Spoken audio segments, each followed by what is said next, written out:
Shidduch University, Shidduch U, Adai Ad. I'm Devora Krasnianski, and in this series, I invite experts and professionals to talk about all aspects related to Shidduchim. Today, we're talking about lists and checklists with Rabbi Ben Tzion Shafier. Do those lists help us in Shidduchim, or do they complicate things? Do we really know what we need in a spouse? How to know if the one you are dating is really your bashert? Rabbi Shafier talks about all this, about the paper test and the bashert test. We also spoke about the importance of knowing what marriage is before dating. We unpack all that in this conversation. Enjoy the episode. Tonight, we have a very important topic about creating lists and checking the boxes. And really, we're talking about what is the role of Shidduchim? What are we doing during Shidduchim? And I'm really excited to have Rabbi Ben Tzion Shafier, the author of the important book, 10 really dumb mistakes that very smart couples make. And I'm really excited to talk a little bit about the book and this important topic about Shidduchim. So before we even get started, can you talk a little bit about more what you do with relationships and Shidduchim and your whole role in this for so many years? Thank you. Okay. First of all, thank you for having me. So what I do is I say the shmooze. The shmooze is a musar and a shkafa sheer. It's an organization, and my role in marriage really was by default. It's just I became a rebbe for many people. I became an address that people would come to with questions and issues. And about 20 years ago or so, I discovered, a close group will say Talmidim, and these guys were then single. They started getting married, and they began coming to me with questions. Now, initially, the questions were cute. How do I deal with my mother-in-law? How do I deal with this situation? It was fine. It was innocuous. But the problems started getting more and more entrenched. The issues became deeper. And I found myself a fish out of water. I had no idea. At that point, I was married, Baruch Hashem, about 15 years. And I thought I understood at least my own marriage. But when you have to deal with someone else's relationship and understand the intricacies, I found myself completely without an anchor. So I spent a good number of years working with couples, studying, reading as many chazals as I could, as many popular marriage books as I could. And I began, more and more couples came to me. In the past 15 years, I've dealt with hundreds and hundreds of couples. Hence the name of that book, The 10 Really Dumb Mistakes That Very Smart Couples Make. It's based on one thing. I get couples in front of me on a regular basis. They talk to each other and I go, what? There's no way you understand the damage you're doing to the relationship. There's no way you understand what you're doing to each other. And when you see couple after couple making the same really dumb mistakes, anyway, that's the book. And that's really, and my involvement in marriage has really been in that role where people come to me with problems, issues, and I hopefully give them direction, guidance, and hence the book. So it's a very easy to read book, so I really recommend it. So that's the book. So tonight we're talking about Shidduchim before we get into the marriage, but nonetheless, I think that when knowing what marriage is such an important piece of the Shidduchim, and that's what I want to talk about. When people create their lists, they have all kinds of interesting things on their lists, and I want to talk a little bit about what is on people's lists and what should be on people's lists. Yeah, I agree. I believe there should be a very clear list. But there's only one person I know who got it right. When my oldest daughter was going out, I asked her, what is she looking for? And she said, I'm looking for my bashert. I said, who told you that? Come on, stop that. Who did? And there is one single thing that a person should be looking for, their bashert. Their bashert means, I don't know if he's tall or short, fat or skinny, funny, introverted, extroverted. I know one thing, it just sort of works. It just sort of clicks. I just feel a certain comfort level. It feels right. And that's what I call the bashert test. But you see, this is the point. You don't know what he looks like. You don't know if he's fat or skinny, short, or you don't know anything other than it's the most intuitive, instinctive system imaginable. You take the bashert test, it just feels natural. It feels comfortable. It just feels right. But you see, that's the word right. My Rebbe, I learned in Chavetz Chaim Yeshiva, and the Yeshiva Zatzal would ask us on a regular basis, do you look forward to the date? Do you enjoy your company? Do you want to be there? Meaning there's just a very instinctive system that Hashem gave us that's way, way smarter than our conscious brain. And that's an instinctive, intuitive sense that this is the right one. But how do I know? It just feels there's a commonality. It just the conversation flows. That's what I call the bashert test. And that is what you're looking for. You're looking for your bashert. That's a simple list, right? Right, that's a simple list. Nonetheless, people have all kinds of things on the list. I think to some degree, a list does help the shadchan or those who are advocating for you. But what really should be on the list, and what are some things that people put on the list that maybe preferences, not musts? Right. So again, I'm going to say it again at the risk of repeating myself. You are best off on that list having one single criteria. I'm looking for my bashert. And I want to explain to you why that's the list.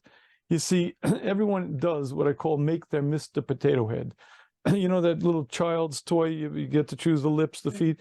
Everyone makes their Mr. Potato. I need someone extroverted, introverted, good sense of humor, someone outgoing, and they put them together in their mind's eye.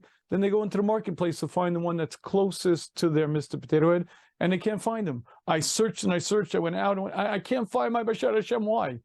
You're not looking for your bashert. You're looking for your Mr. Potato Head that you made in your mind's eye. And guess what? You don't really know.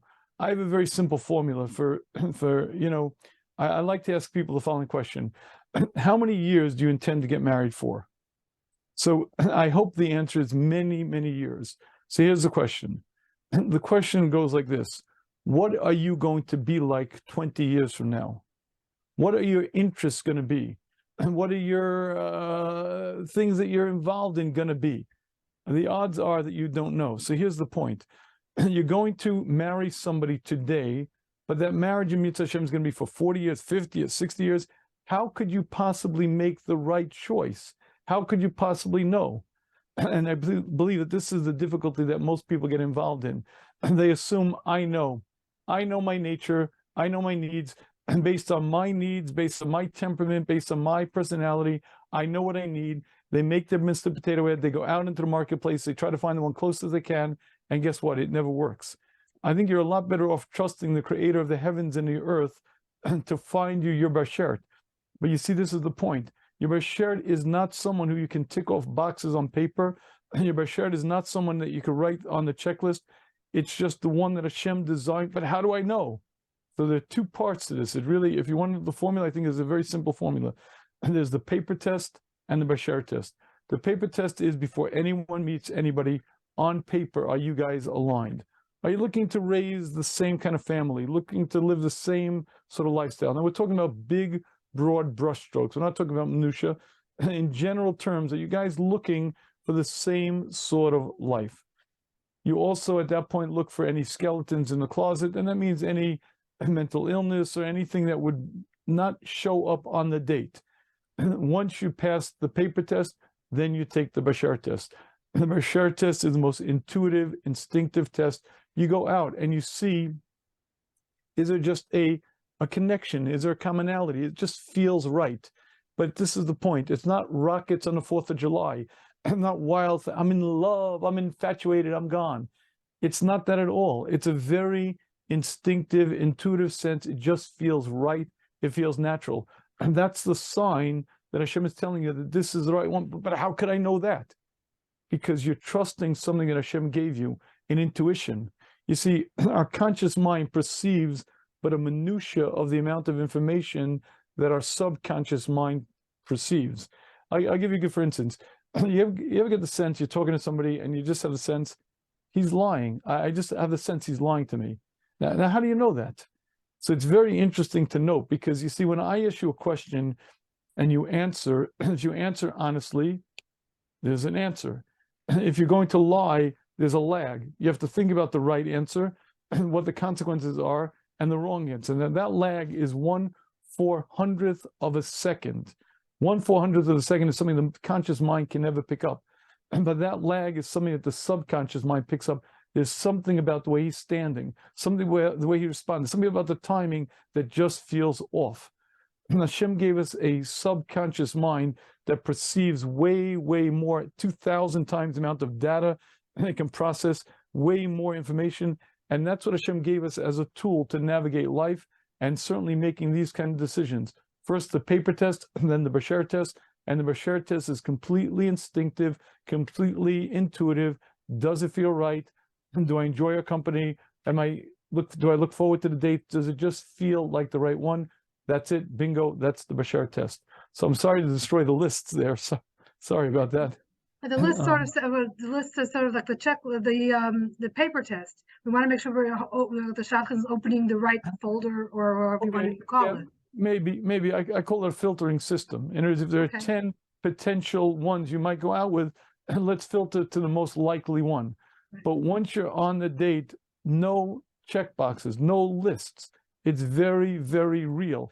I want to be as much myself as I can be. And hopefully the person I'm going out with is going to be herself as much as she can be. And we just see, does it just sort of work? Is it just sort of natural? Is it there? So does that mean that if there's some anxiety or some questions about their answers, about as far as like their paper test, that if it's not going smooth, then this is not a shidduch?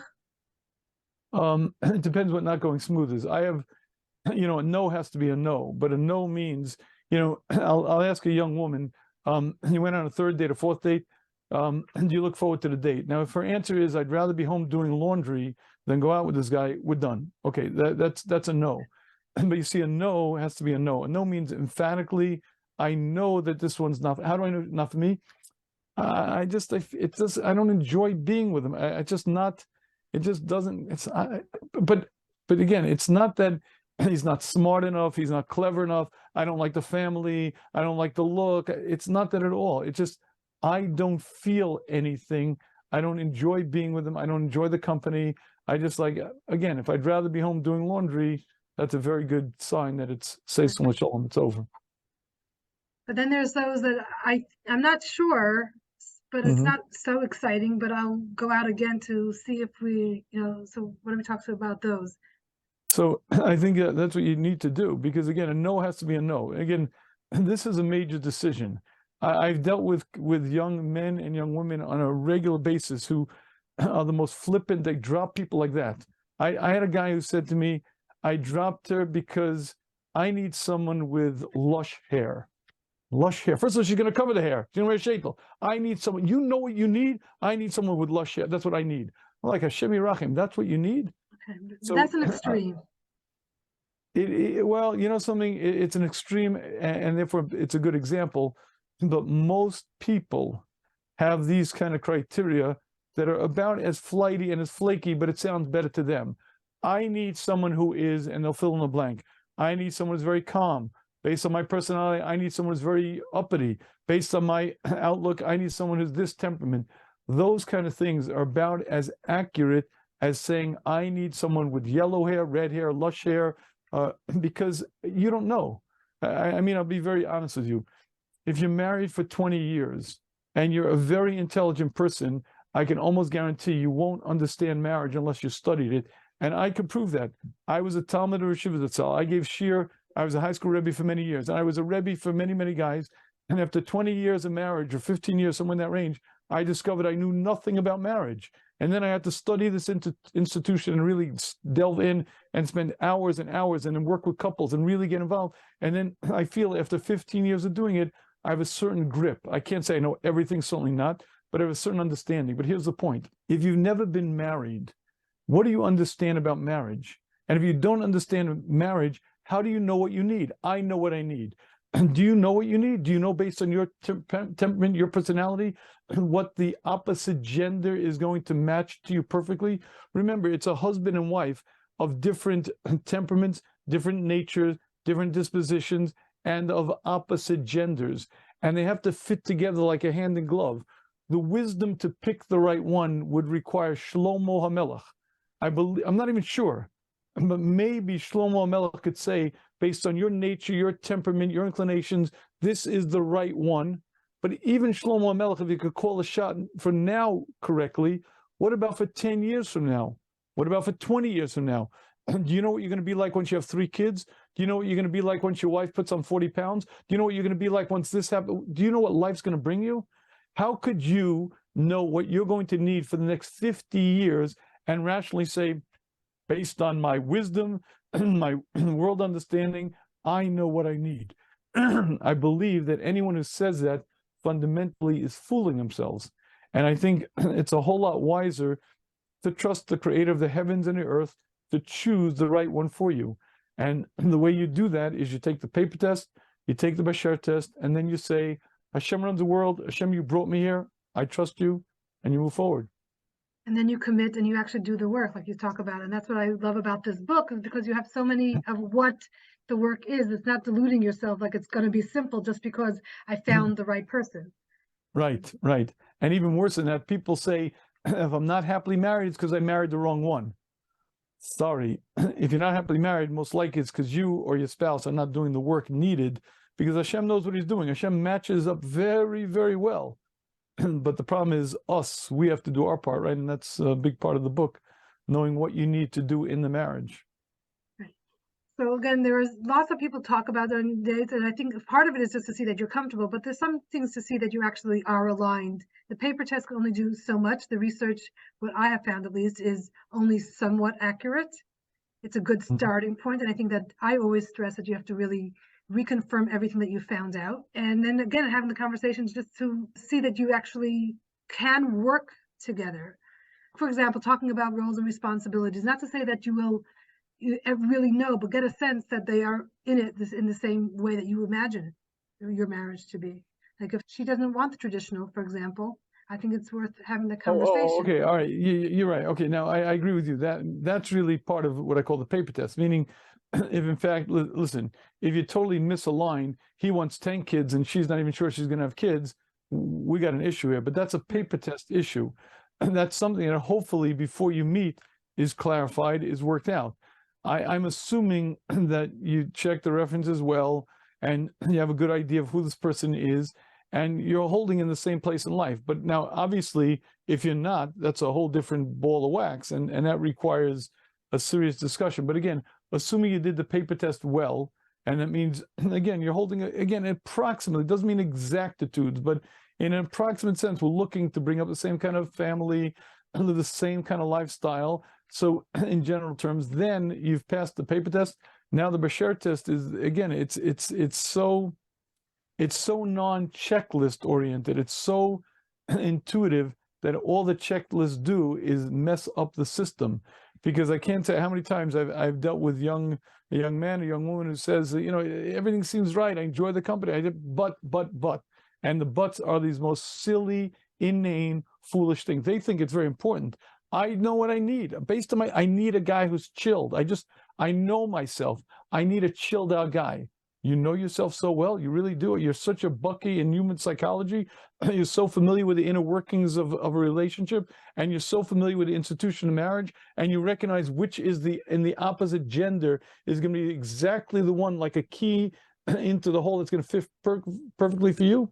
That's very impressive, because I wouldn't claim to have that wisdom. And again, I've been at this game for a little bit. Baruch Hashem, we're married 36 years. And I'd be very hard pressed to put my neck on that line to call that shot. So what can I tell you? I think the lists can be very complicating, very damaging, and you're a whole lot better off trusting the creator of the heavens and the earth to find you the right one. So do people say no to their basherts, like they should have passed the bashert test, but they're holding out for better? I'm afraid to say, but on a regular basis, they do. I've had it on by the way, I hate to say this, if we have any older singles here, whenever I talk to an older single, I usually get the story and I could show them where, oftentimes where they made the mistake, where they passed up the bashert already. Don't get me wrong, there's second opportunities, and not always is it true, and there's always, Hashem manages somehow to run the world despite our efforts, but absolutely, you could pass up your bashert. There's a famous story with the stipler. A guy comes to the stipler many years ago, and he says, Rebbe, I'm already 25. When am I going to meet my bashert? The stipler barely looks up when he says, you already passed her up when you were looking for the perfect girl in Brooklyn. And the answer is yes, you can. And more than that, I'll give you a good example. I was once speaking, a fellow, he said, Rebbe, we have to talk. So I said, listen, I don't have much time, but I have to drive somewhere. You want to drive me? Okay. So we're driving. We've been an hour in the car. And this is the second round with this young woman. And he's going over, I like this. I keep asking, do you feel comfortable? Yeah. Do you enjoy the date? Yeah, but I like this. I'm not sure. I said to him at some point, listen, here's the story. I can't tell. I can't tell if you really like her and you're stopping it from going forward, or she's really not for you. What we need is Eliyahu Novi. if Eliyahu Navi was here, he would say either she is the right one for you, but you're stopping it, or she's not the right one. He turns to me and says, no, she is the right one, but I don't want her. I said, Ooh. oh. Why don't you want her? Because I know what I need. I know what I need to be happy. I need X. I need my Miss Potato Head. I made her in the lab. I put her together, and she's not. This one is not it. And obviously, I'm just not going to be happy with this, and I don't want to be unhappy. So that's a predicament that a lot of people get themselves into. Listen, the question is, who knows better? Are you really that familiar with your nature, your needs, and the future that you're so confident, and you're going to argue with Hashem about? I mean, that's what it really comes down to. But by the way, I'll give it. Let's even say we give in. Let's say I meet somebody and she really is a student of human psychology, and she really knows her nature, and she really has all the wisdom of Shlomo Melech, and she can predict into the future exactly what she needs. Okay, here's the final observation. How many young men could you possibly go out with who would fit the criteria that you're looking for? So I did the math once upon a time. Let's say a number of years ago, I think they figured that in the New York City area, there were approximately 100,000 from high school age kids. That means within 4 years, about 100,000. Okay, so now obviously we cut that in half because you're either male or female. So, but there are approximately 50,000 within a 4-year range of people that you could go out with. But remember, your bashert also could live in Chicago or LA or Israel or Stockholm, who knows where. So I would estimate that for any given person, there are at least 100,000 potential people that might be the right one, who might meet the criteria, who might actually be the right fit. Okay, let's say you go out with one a week. One a week. One a week means 50 a year, 500 every 10 years, 5,000 every 100 years. How long will it take you to go through the 100,000? It's like finding a needle in a haystack. So even if you're so brilliant that you understand what you need, and even if you understand the future, what are the odds of you putting yourself in front of the right one out of the 100,000 or so potential matches? There's some jobs left better off to the creator of the heavens and the earth, and this is one of them, like every other job, but this one for sure. Trust Hashem, leave it up to Hashem. You look for your bashert, and when you find them, you know it because it just feels right. It feels comfortable. It's not what I'm looking for. It's not what I need. It just feels right. And then you say to yourself, I get it. Hashem knows better than I what I need. You close your eyes and you take that plunge. Trust your creator. So let's talk about some red flags, because I think that if we're, that you don't find out during the research phase. I mean, sometimes you do, and you wouldn't get out on the date to begin with. But some people don't know, and some people don't tell, which is a whole different piece of lashon hara. Right. And I think you're allowed to tell, but that's a whole different. We're not going into that. So, what are some red flags to look out for, and to trust yourself about the red flags? Okay, so first of all, my recommendation is, like most issues in life, make yourself a Rav, a Rebbe, a mentor, at least someone older and wiser. And married. And preferably married, right? Not someone, if you're 19, not someone who's 21, and if you're 21, not someone 23. Find yourself someone who you consult with, who has life wisdom, who understands things, and make sure you review what you think are the red flags. Now, some things are real red flags. I had a young woman who was engaged, and she said that she brought the chassan home, and this is not a joke, I'm not making this stuff up. She brought the chassan home, and he fell off the chair at the Suda. Why did he fall off the chair? Well, there was a kiddush before, and he drank a little bit. I asked, how much did he drink? She said about 25 ounces of whiskey. Now, 25 ounces of whiskey, they put me in the hospital. 25 ounces of whiskey he drank at a kiddush because it's a kiddush. That's we got an issue. We got an issue. But even if it's nothing anywhere near that extreme, you have to discuss it with someone older and wiser, because some things are red flags indicating serious issues, and some things are just whatever. It's just personality quirks or things, or irrelevant, or or just, just smoke and just, so I think like everything in life, you need a Rebbe, you need a mentor, you need someone older and wiser who you can consult with, and you review what you think are the red flags. Some are legitimate and some aren't. Right. But I think sometimes the gut says, like, on the one hand, I really like, especially the charismatic narcissists, they're really charismatic. And so it seems all wonderful, and it may even feel like I really enjoy his company. And then there's like this other little part that I'm not so sure. So it feels like, which part do I trust? Okay, so if what you mean which part do you trust, you mean I'm infatuated, but I don't really like him. His charisma is taking me, but I don't really feel comfortable in his presence. That's a problem. That's a problem. What I'm discussing is a very intuitive sense of, I just feel comfortable. I feel it feels right. I'm not wowed by him. I'm not like, wow, he's gorgeous. Oh, I can't wait. It's just, I look forward. As a matter of fact, by the way, the only couples that get me really, really nervous are the ones who are infatuated. You see, infatuation is this very strange state where the chassan looks in the kala's eyes, he looks at her, she looks at him, and whoo, the violins start playing, and she's perfect, he's perfect. Everything is going to be great forever and ever. Now, I am, Baruch Hashem, happily married, and 36 years now. And I remember vividly when we were engaged, my then Kala was on the phone with her friend, and I was sort of like in the other room, and I overheard the conversation.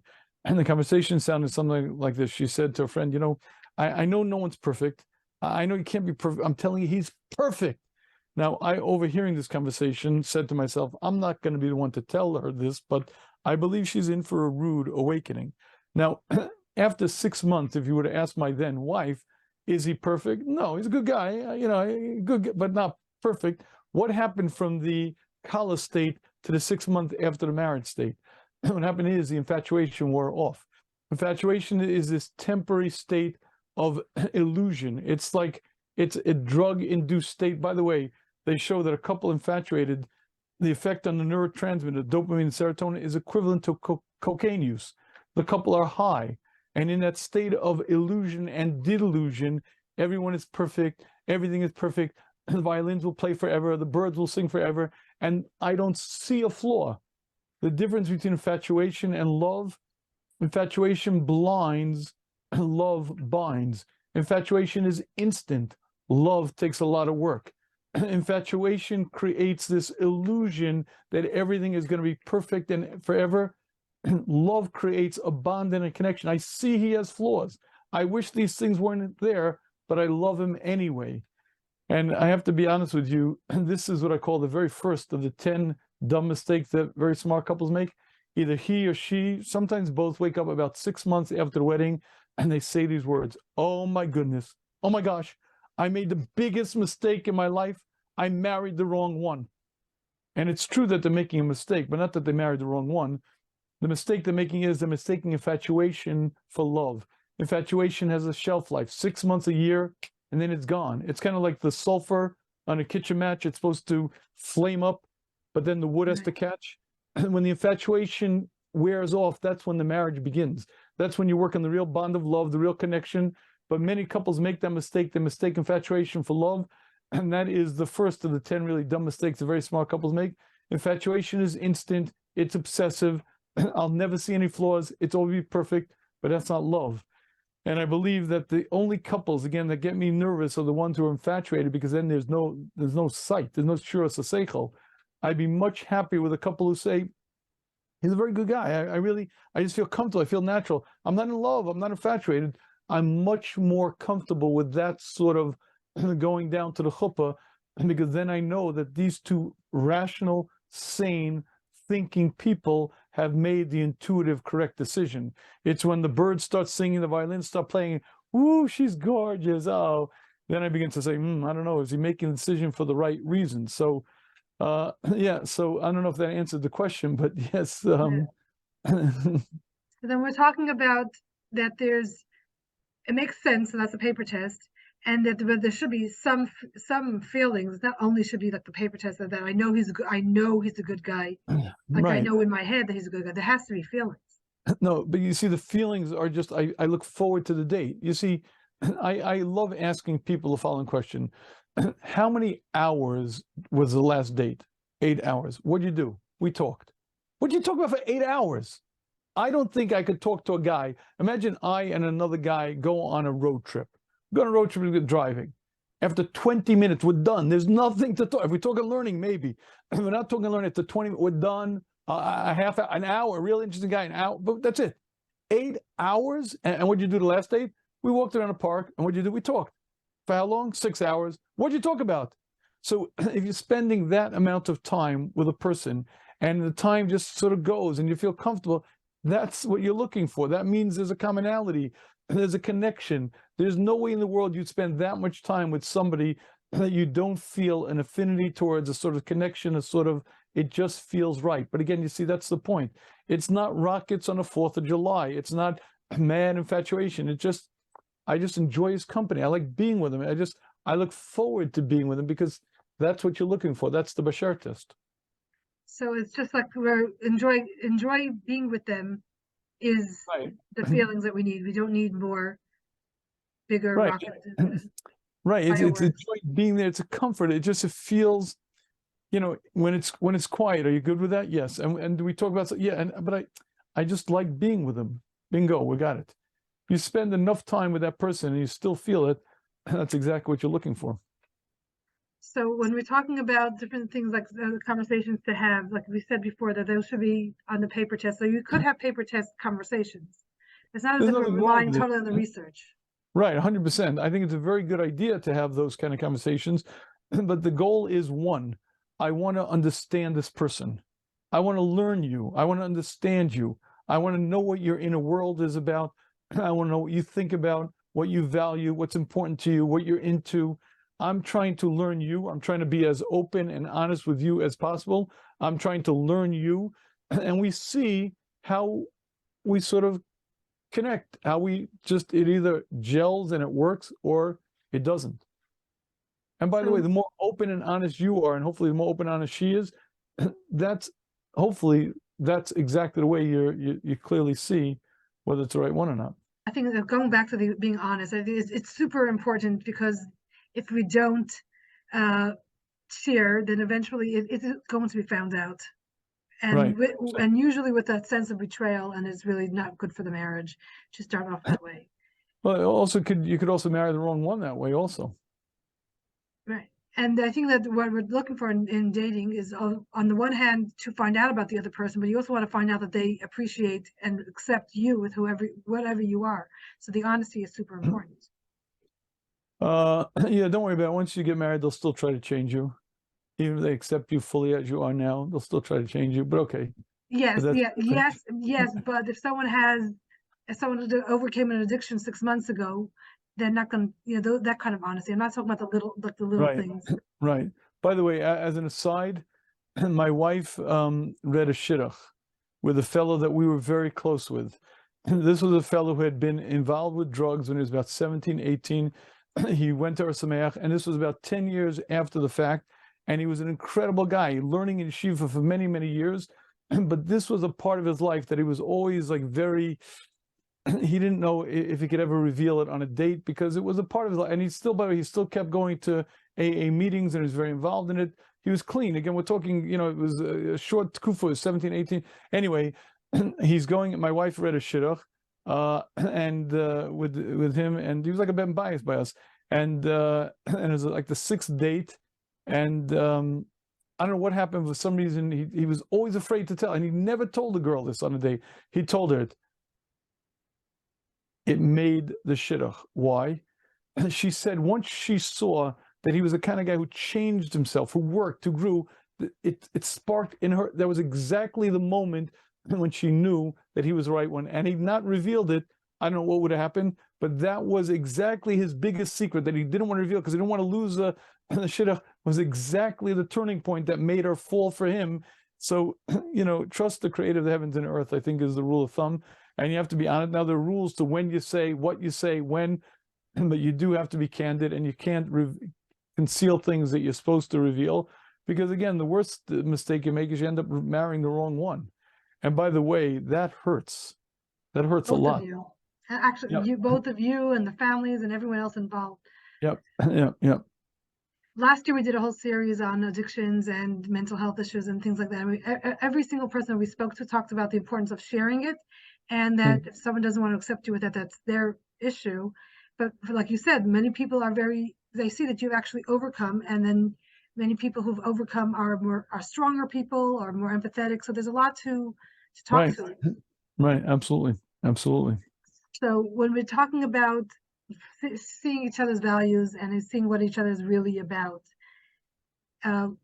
what kind of conversations are we talking about? We're talking about like what kind of families we want to have, So down to money. Like, what are we talking about?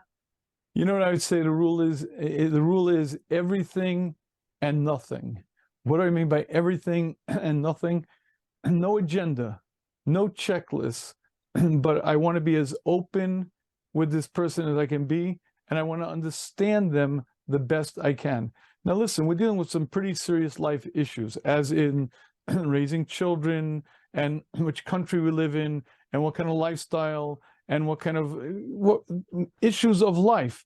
And I have certain visions and I have certain understandings, and I want to share them, and I want to know who this person is. And more than anything, I'm not looking to see if we're aligned in everything. I'm looking to see how that hits me, how it hits her, how does it just sort of, so it's everything and nothing. It's no agenda, no specific points, but it's being open and candid and speaking and just sharing and trying to learn the other person, because more than anything, what you're trying to know is there commonality? Are we made for each other? What do you mean, how are we made? How do we know? It just feels right. It just sort of clicks. It just, we're into the same, it means we're both Yankee fans? No. We both love peppermint ice cream? Certainly not. So what does it mean? It's a very intuitive, natural sense. It feels right.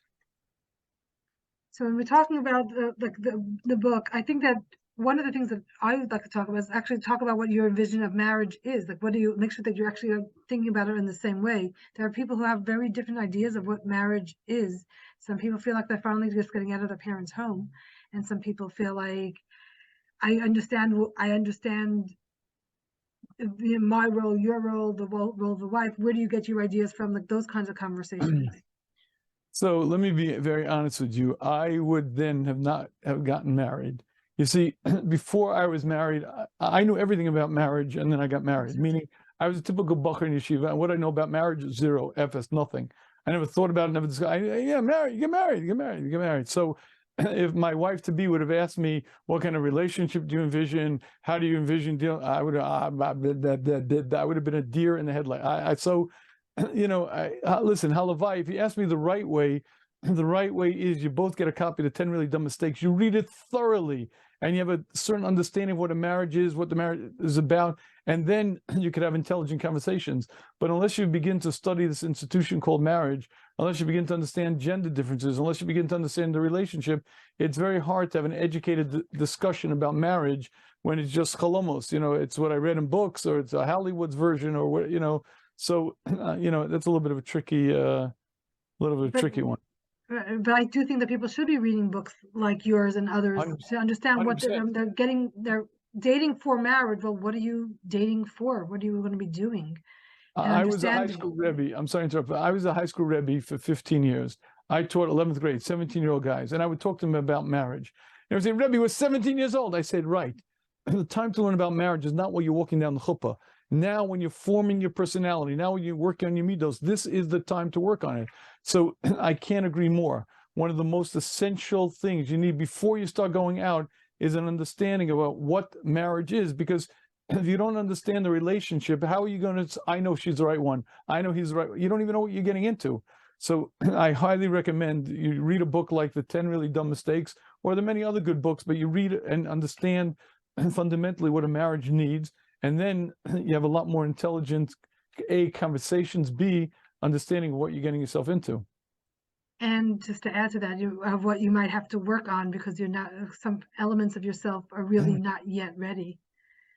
Not that you're going to be perfect. No one's perfect as they walk down the chuppah, and that they're not perfect even in the marriage itself. But there are some things that are really difficult to be married to. And if you notice that about yourself, and work on it. And I think reading a book like that can help you see that, oh my gosh, I would never do that. I'm not ready to do that. So then maybe work on that before you get married and make yourself and somebody else really unhappy. There's a very important line. Marriage is an institution, but it's not a hospital. Marriage will not cure any diseases. It won't cure anxiety or depression or OCD or narcissism. It doesn't solve any. People always say, I'm unhappy now, I'll get married and all my problems will disappear. The only thing that marriage cures is being single. You're now married. But if you have an issue, whether it be, again, a psychological, emotional, whatever the issue is, the only thing marriage is going to do is exacerbate the issue, because now there's another human being that you have to interact with. So you have to work on your own stuff first. And by the way, many times I get a couple in front of me, they think they have a marriage problem. I say, you don't have a marriage problem. You have a him problem or a she problem. It's an issue with one party. It's going to affect the marriage, obviously, but it's not a marriage problem. And you don't work on the marriage to solve it. It's a he problem. He has to work on his issues. There's a she problem. But an individual problem is not solved within the context of a marriage. So you're right. There are many things that you need to get your I don't want to say get your act together, but you need to clean up before you begin this process of seriously contemplating being married. So I'm just curious about that couple, that was a she issue or a he issue. Could they have noticed that when they were dating? Or did sometimes it shows up later? Sometimes it's a new thing that came later. No, it's usually there, but we don't notice these things because we think we're so smart, but we're really not. Everybody thinks everybody has a master's degree in psychology until they find out 6 years after, oh my goodness, how did I miss that one? Because you don't have a master's in, I mean, even if you had a master's in psychology, we human beings are not, meaning there's certain issues. Listen, if a person's not functioning, it's pretty clear. It's pretty obvious. A person with depression to the extent they're not getting out of bed, you can't miss that one. But there's low-level depression, or there's anxiety that the person's able to cope, and it only surfaces in certain, situations. But once the stressors start building, etc. So oftentimes it's there, but it's, we don't notice it. Or as you say, sometimes it doesn't surface really until, listen, the many people, when they go through things in life, suddenly there were weaknesses that suddenly flame up now that weren't problems previously. Certainly that happens as well. That's certainly true. But again, many times they're just kind of like under the surface and we didn't notice them. Well, when we're talking about 30 years in, and sometimes it's a new issue altogether. I mean, there's so many things that could happen. 100%. Listen, things happen. People go through things and life events and, things occur. A person loses a child, or very often women, when they go through childbirth, whether it be postpartum depression or certain anxiety, a man loses his job and suddenly finds himself adrift. He's lost his anchor in life.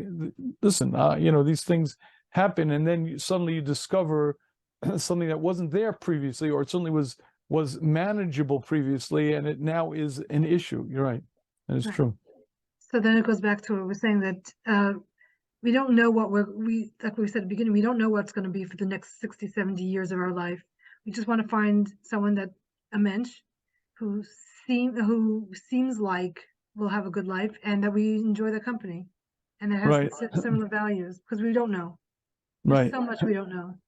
Right. Listen, I got married, Baruch Hashem. Every date was reviewed. Now, I hadn't been married before, and I only wanted to get married once. So I reviewed every date. This is Bli Guzma, with 2 Rosh Kollels and 2 Rosh Hashivas. I was, something must have been wrong with my brain. It's a nace that I got married. Anyway, after, I think it was 9 dates, everyone signed off. It's the right one. So I said to myself, okay, I'm going to propose. And as I'm getting close to that decision point, I said to myself, how do I know?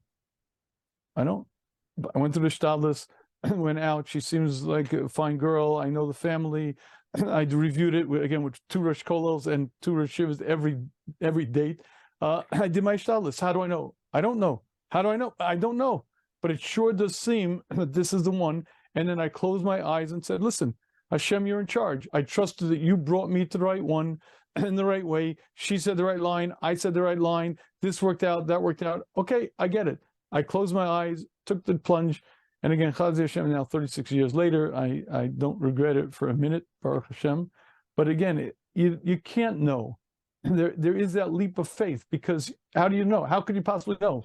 By the way, when people have to know, I do have one concrete way to know.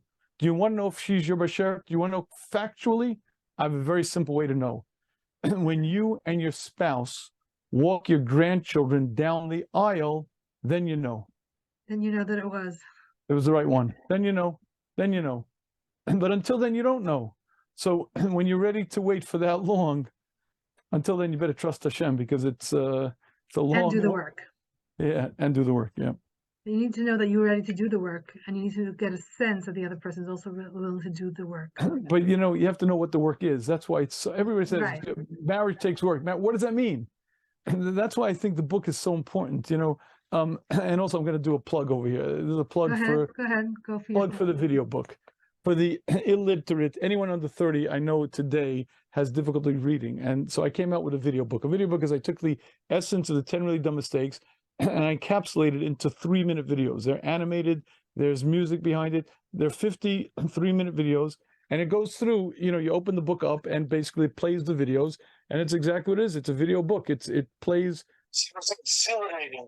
Right, I'm not going to show you the whole thing, but we weren't hearing you well, but it looks very engaging. Oh, you want to hear it? I should put it by the mic. But anyway, it takes the essence of the book, and it's entertaining, it's captivating, and I know it's captivating because my grandchildren can't put it down. They keep picking up and they keep. So, if you want a copy, it's on the shmooze.com, THESHMUZ.com. You could also get the book there, but the video book is available there, and again, I highly recommend, because you see, until you understand what the work in a marriage is, you don't know. I'm going to work in a marriage. I'm prepared to work. Do you know what it means? Do you know what the work is? Until you understand the relationship, until you understand gender differences, until you understand what needs to be worked on and how to repair things, and basically, you need an education. You don't get behind the wheel of a car without taking driver's ed. You don't become a barber without taking a course. You don't, right? Everything in life you learn before you get married. I highly recommend a education, and this is a good way to get a quick education in it.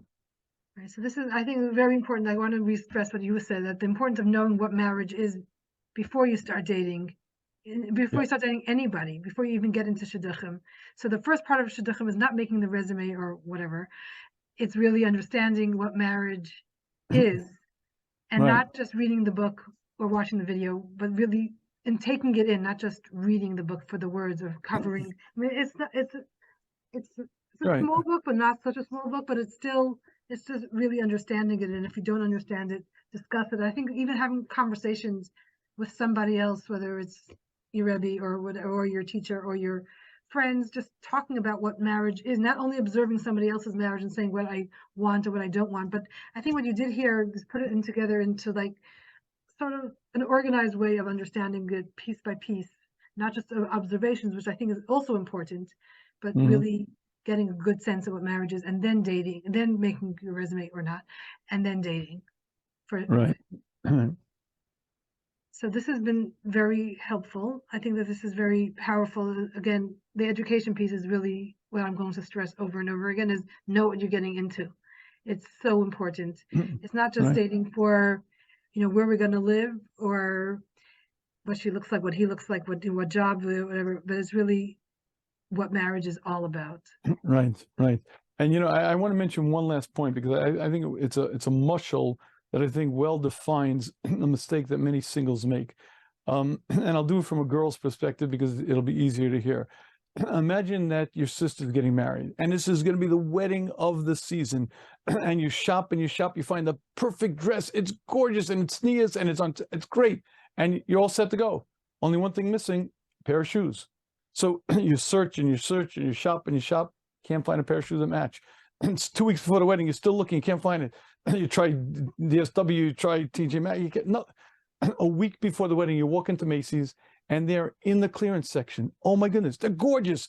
They're incredibly fashionable, and they're perfect. They match, and they're on sale, 50% off. Oh my goodness, you can't resist.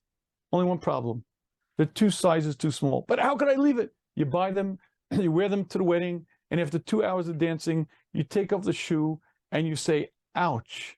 and you make the discovery that the shoe can be finely crafted. It can be excellent leather, but if it doesn't fit, it's going to hurt. When people are looking for the best guy in Brooklyn, the most illustrious family, I have to have somebody who's X, Y, and Z. By the way, it could well be that you could marry somebody like that. And many times people don't want to settle. Why should I settle? I could do better. And it's probably true. You could do better. You could marry somebody richer or smarter or funnier, whatever it may be. But if the shoe doesn't fit, it's going to be a very uncomfortable life. And if you marry the one that Hashem determined is the right one for you, you know the shoe fits. Marriage still takes a lot of work, but at least it's a good match. If you do better than Hashem and you say, I'm not going to settle, I don't have to settle, I'm going to get better, you probably could do better. Hashem doesn't take away Bechira. And you could pass up your bashert, marry somebody richer or taller or funnier or whatever. But if the shoe doesn't fit, it's going to be a very, very uncomfortable life. And I think that's a good mashal to understand the dating process. That's a very good way to end. I think it's a very good mashal. So, and what's your website? Theshmuz.com, THESHMUZ.com. And, you know, we didn't mention, I forgot to mention this. There's a book called Finding and Keeping Your Soulmate. It's a shmuz book that I wrote a while back. Finding and Keeping Your Soulmate. You can find it on theshmuz.com or on Amazon. By the way, this book also you can find on Amazon if you want. But you go to theshmuz.com, THESHMUZ.com. You can find there's a lot of dating videos, a lot of dating shmuzim, a lot of audio series on it. There's also, again, Finding and Keeping a Soulmate, as well as the 10 Really Dumb Mistakes. And the best part is, again, you could also, on the shmuz.com, you can find the 10 Really Dumb Mistakes video book, which is really, it's a lot of fun. Ask my grandson. He'll be ready for marriage. He will be. I had a guy, this is not a joke. A guy sends me a text. His 5-year-old was watching the video book. His 5-year-old said to his wife, Mommy, if you want to be happily married, you have to say to yourself, I'm a difficult person to live with. That's a line right out of the video book. I'm like, oh my goodness. He said that. So don't let your kids watch it, but you know, all right. Anyway. All right. And we can also have a lot of videos on our website. That's adaiad.org, ADAIAD.org. So thank you, Rabbi Shafier. Thank you all for joining us tonight. Thank you. Okay. Good night. Good night. And you can find more from Shidduch U at our website at adaiad.org. That's all A's, ADAIAD.org, on the Shidduch U page. Or you can also find us on Instagram and Facebook. And if you have any questions, definitely reach out to us at info@adaiad.org.